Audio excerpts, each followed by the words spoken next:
ಭಕ್ತಿ, ಸಂಭ್ರಮ, ಸಡಗರ ಎಲ್ಲವೂ ಒಂದೇ ಕಡೆ. ರಾಯಬಾಗ ತಾಲೂಕಿನ ಕುಡಚಿಯ ಗಿಣಿಮೂಗೆ ತೋಟದಲ್ಲಿ ನಾಗರ ಪಂಚಮಿ ಹಬ್ಬದ ಜೋಶ್ ಜೋರಾಗಿತ್ತು. ನಾಗದೇವರ ಆರಾಧನೆ, ಮಹಿಳೆಯರ ಉಡಿ ತುಂಬುವ ಸಂಭ್ರಮ, ಜಾತ್ರೆಯ ಸಡಗರ, ಇಡೀ ತೋಟವೇ ಹಬ್ಬದ ವಾತಾವರಣದಲ್ಲಿ ಮೆಂದೆದ್ದಿತು.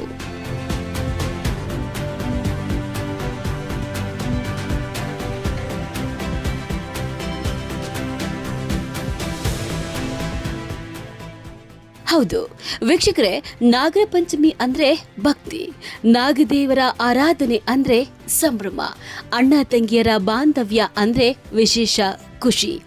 ಇನ್ನು ಇಂತಹ ಹಬ್ಬದ ಸಂಭ್ರಮಕ್ಕೆ ಸಾಕ್ಷಿಯಾಗಿದ್ದು ರಾಯಬಾಗ ತಾಲೂಕಿನ ಕುಡಚಿ ಪಟ್ಟಣದ 3ನೇ ಮೈಲಿನ ಗಿಣಿಮೂಗೆ ತೋಟ. ಪ್ರತಿ ವರ್ಷದಂತೆ ಈ ವರ್ಷವೂ ನಾಗರ ಪಂಚಮಿ ಹಾಗೂ ಸದಾಶಿವ ಮುತ್ಯ ಜಾತ್ರೆಯನ್ನ ಅದ್ದೂರಿಯಾಗಿ ಆಚರಿಸಲಾಯಿತು.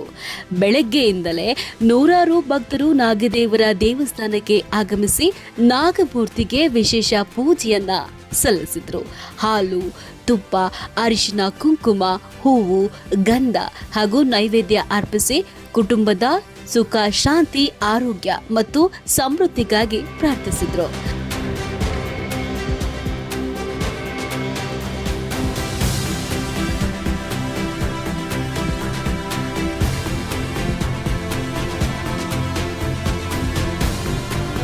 ಎಲ್ಲರಿಗೂ ನಮಸ್ಕಾರ.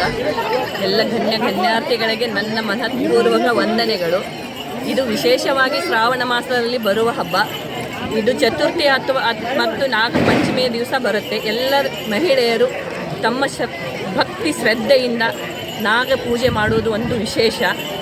ಇದು ಎಲ್ಲ ಸಂಸ್ಕೃತಿಯಲ್ಲಿ ನಮ್ಮ ಇದರಲ್ಲಿ ಮರೆತು ಹೋಗ್ತಾ ಇದೆ. ಇವಾಗ ಇದನ್ನು ನಾವೆಲ್ಲರೂ ಸೇರಿ ಅದು ಒಂದು ಗ್ರಾಮದಲ್ಲಿ ಬಹಳ ಚೆನ್ನಾಗಿ ಆಚರಣೆ ಮಾಡ್ತಾರೆ ಎಲ್ಲರೂ ಸೇರಿ. ವಿಶೇಷವಾಗಿ ಇಲ್ಲಿ ಎಲ್ಲರೂ ಭಕ್ತಿಯಿಂದ, ಅದು ಕುಡಚಿ ಗ್ರಾಮದಲ್ಲಿ ಎಲ್ಲರೂ ಸೇರಿ 3ನೇ ಕಿಲೋಮೀಟ್ರ್ ಅಂತ ಹೇಳ್ತಾರೆ, ಜಮಖಂಡಿ ರೋಡು, ಅಲ್ಲಿ ಎಲ್ಲ ಮಹಿಳೆಯರು ಸೇರಿ ಭಕ್ತಿಯಿಂದ ಎಲ್ಲ ಮುತ್ತೈದರಿಗೆ ಉಡೆ ತುಂಬು ಕಾರ್ಯಕ್ರಮ, ಮತ್ತು ನಾಗೈದರಿಗೆ ಹಾಲು ಹಾಕುವ ಕಾರ್ಯಕ್ರಮ, ಎಲ್ಲರಿಗೂ ಅನ್ನದಾಸೋಹದ ಕಾರ್ಯಕ್ರಮ ಎಲ್ಲನೂ ಬಹಳ ನಿಷ್ಠೆಯಿಂದ ಶ್ರದ್ಧೆಯಿಂದ ಮಾಡ್ತಾರೆ. ಎಲ್ಲರೂ ಅದಕ್ಕೆ ಬೆನ್ನೆಲುಬಾಗಿ ನಿಂತ್ಕೊಂಡಿದ್ದಾರೆ. ಗ್ರಾಮದವರು ಎಲ್ಲರೂ ಸೇರಿ ಕೈ ಜೋಡಿಸಿ ಅವರಿಗೆ ಎಲ್ಲರಿಗೂ ಸಹಾಯ ಮಾಡ್ತಾರೆ. ಅದನ್ನು ದಿನ ಅದು ಬೆಳೀತಾ ಹೋಗ್ತಾ ಇದೆ. ಇದೇ ನಮಗೆ ಖುಷಿ ತರೋ ಸಂತೋಷದ ವಿಷಯ. ಎಲ್ಲರಿಗೂ ನಶಿಸ್ತಾ ಇದೆ ಸರ್, ಅದಕ್ಕೂ ಈಗಿನ ಜನ್ರೇಷನ್ಗೆ ನಶಿಸ್ತಾ ಇದೆ. ಅದಕ್ಕೋಸ್ಕರ ನಮ್ಮದನ್ನು ನೋಡಿಬಿಟ್ಟನು ಜನ ಕಲೀಲಿ ಅನ್ನೋದು ಒಂದು ಇದು ಉದ್ದೇಶ ನಮ್ಮದು. ಯಾಕಂದರೆ ಈ ಸಂಸ್ಕೃತಿ ಇದು ನಮ್ಮದು, ಇದು ನೋಡೋಕ್ಕೆ ಒಂದು ಚಂದ ರೀ ಸರ್. ಇದು ಹೋಗಬಾರ್ದು, ಅಳಿಸಿ ಹೋಗಬಾರ್ದು, ಇದು ಬೆಳಿಬೇಕು. ಅದಕ್ಕೋಸ್ಕರನೇ ಇದನ್ನು ನೋಡೋಣ, ಈ ಹಬ್ಬನ ಹೆಣ್ಮಕ್ಳು ಮಾಡಲಿ, ಕಲೀಲಿ, ಈಗಿನ ಜನ್ರೇಷನ್ ಅವ್ರು ಇದನ್ನು ಮುಂದೆ ಒರೆಸ್ಕೊಂಡು ಹೋಗಲಿ ಅನ್ನೋದೇ ನಮ್ಮ ಉದ್ದೇಶ ಸರ್. ಇದು ವಿಶೇಷವಾಗಿ ಉಯ್ಯಾಲೆ ನೀವು ಯಾವಾಗಲೂ ಆಡ್ತೀನಿ ಅಂತ ಅಂದರೆ ಅದು ಆಗಲ್ಲ ಸರ್. ಇದು ಮಾಡೋದೇ ಹೆಣ್ಮಕ್ಳು ಪಂಚಮಿ ದಿವಸ ಹೊರತು ಬೇರೆ ಯಾವ ಟೈಮ್ನಲ್ಲಿ ನಿಮ್ಗೆ ಉಯ್ಯಾಲೆ ಆಡೋಕ್ಕೆ ಸಿಗಲ್ಲ ಸರ್. ಇದು ಈ ಟೈಮ್ನಲ್ಲಿ ನಾವು ಉಯ್ಯಾಲೆ ಆಡೋದೇ ಒಂದು ವಿಶೇಷ. ಅದು ಚಂದ, ಮಹಿಳೆಯರಿಗೆ ಅದು ಆಡೋದೇ ಒಂದು ಚಂದ. ಇನ್ನು ಹಬ್ಬದ ಸಂಭ್ರಮಕ್ಕೆ ಮತ್ತಷ್ಟು ಮೆರುಗು ತಂದಿದ್ದು 200ಕ್ಕೂ ಹೆಚ್ಚು ಮಹಿಳೆಯರಿಗೆ ಉಡಿ ತುಂಬುವ ಕಾರ್ಯಕ್ರಮ. ಹೌದು, ಸಾಂಪ್ರದಾಯಿಕ ಉಡುಗೆ ತೊಟ್ಟು ಆಗಮಿಸಿದ್ದ ಮಹಿಳೆಯರು ಸಂಭ್ರಮದಿಂದ ಭಾಗವಹಿಸಿ ಸಹೋದರರು ಹಾಗೂ ತಮ್ಮ ತವರು ಮನೆಯ ಒಳಿತಿಗಾಗಿ ಪ್ರಾರ್ಥಿಸಿದರು. ಇನ್ನು ಪಂಚಮಿ ಅಂಗವಾಗಿ ಆಯೋಜಿಸಿದ ವಿಶೇಷ ಉಯ್ಯಾಲೆ ಕಾರ್ಯಕ್ರಮಕ್ಕೂ ಅದ್ದೂರಿ ಚಾಲನೆ ದೊರೆಯಿತು. ಪುರಸಭೆ ಮಾಜಿ ಅಧ್ಯಕ್ಷ ಹಮೀದುದ್ದೀನ ರೋಹಿಲೆ ಹಾಗೂ ಅಲಾವುದ್ದೀನ ರೋಹಿಲೆ ರಿಬ್ಬನ್ ಕತ್ತರಿಸುವ ಮೂಲಕ ಕಾರ್ಯಕ್ರಮಕ್ಕೆ ಚಾಲನೆ ನೀಡಿದರು. ಬಳಿಕ ನಡೆದ ವೇದಿಕೆ ಕಾರ್ಯಕ್ರಮದಲ್ಲಿ ಹಿಡಕಲ್ ಡ್ಯಾಂನ ಸನ್ಮಾರ್ಗ ಸಿದ್ದಶ್ರೀ ಆಶ್ರಮದ ಡಾಕ್ಟರ್ ಶಿವಶರಣ ದೇವರು ಸ್ವಾಮೀಜಿ ಆಶೀರ್ವಚನವನ್ನ ನೀಡಿದರು.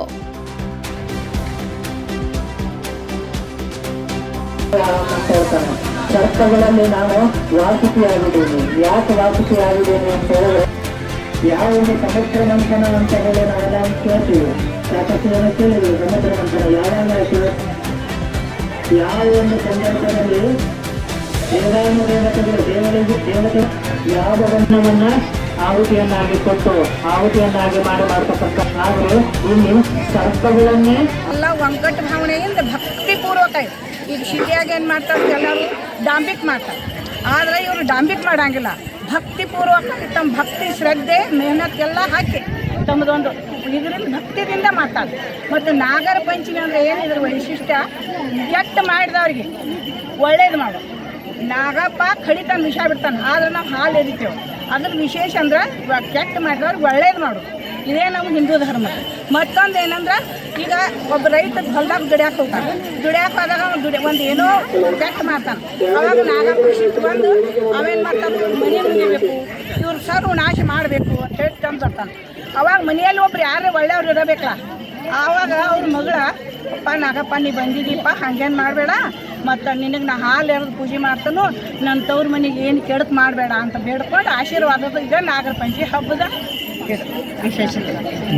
ಮೊದಲಿನ ಮತ್ತು ಈಗಿನ ಆಚರಣೆಯಲ್ಲಿ ಏನು ವಿಶೇಷತೆ ಕಂಡುಬರ್ತದೆ? ಮೊದಲಿಂದ ಈಗಿನ ಆಚರಣೆಯಲ್ಲಿ ಮೊದಲಿನವರು ಅಗ್ರಿ ಭಕ್ತಿಪೂರ್ವಕವಾಗಿ ಭಕ್ತಿಯಿಂದ ಒಗ್ಗಟ್ಟಿನಿಂದ ಮಾಡ್ತಾರೆ. ಈಗಿನ ಅವ್ರು ಏನು ಮಾಡ್ತಾರೆ, ನಾವು ಮಾಡ್ತೀವಿ, ನಾವು ಮಾಡಬೇಕು, ಇದು ನೋಡಬೇಕು, ನಮ್ಮ ವಿಡಿಯೋ ಬರಬೇಕು, ನಮ್ಮ ಮೊಬೈಲ್ನಾಗ ಬರಬೇಕು, ನಮ್ಮ ಸ್ಟೇಟಸ್ ಬರಬೇಕು ಅಂತ. ಆದರೆ ಮೊದಲಿನವ್ರು ಹಾಗಿಲ್ಲ, ನಮ್ಮದು ಏನೋ 10 ಪೈಸೆ ಬಿಟ್ಟರೆ ಅದನ್ನ ಭಕ್ತಿಪೂರ್ವಕವಾಗಿ ಶ್ರಷ್ಟಾಭಕ್ತಿಯನ್ನು ಮಾಡ್ತಾರೆ.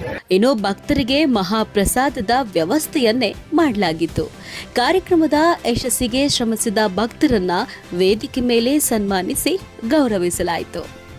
ಒಟ್ಟಿನಲ್ಲಿ ನಾಗದೇವರ ಆರಾಧನೆಯ ಜೊತೆಗೆ ಜಾತ್ರೆಯ ಸಡಗರ, ಮಹಿಳೆಯರ ಸಂಭ್ರಮ, ಉಡಿ ತುಂಬುವ ಸಂಪ್ರದಾಯ, ಗಿಣಿಮಿಗೆ ತೋಟದಲ್ಲಿ ನಾಗರ ಪಂಚಮಿ ಹಬ್ಬ ಜೋಶ್ನಿಂದ ಕಳೆಗಟ್ಟಿತ್ತು.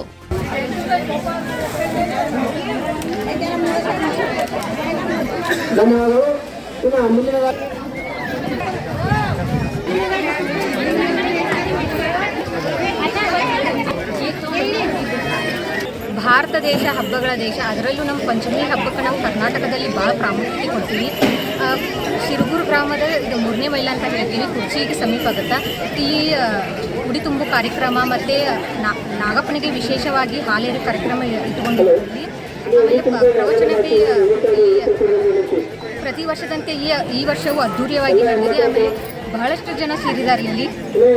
ನಮ್ಮ ಭಾರತ ದೇಶದಲ್ಲಿ ಹಬ್ಬಗಳು ಮರೆಯಾಗ್ತಿದೆ. ಅದರಲ್ಲಿ ಉಯ್ಯಾಲೆ ಮತ್ತು ಹಬ್ಬಗಳನ್ನ ಎತ್ತಿ ಹಿಡ್ತಾ ಇದೆ. ಇಲ್ಲಿ ಗ್ರಾಮದ ಜನರು ಎಲ್ಲರೂ ಸೇರಿ ತುಂಬ ಅದ್ಧೂರಿಯಾಗಿ ನಡೆಸಿಕೊಡ್ತಾ ಇದ್ದಾರೆ. ಅನ್ನಪ್ರಸಾದ ಕಾರ್ಯಕ್ರಮ ಇದೆ. 200 ಜನರಿಗೆ ಉಡಿ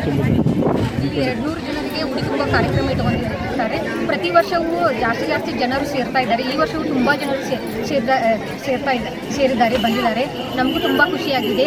ಆಡಳಿತ ಮಂಡಳಿದವರು ತುಂಬ ಸಹಕಾರ ಕೊಡ್ತಾ ಇದ್ದಾರೆ.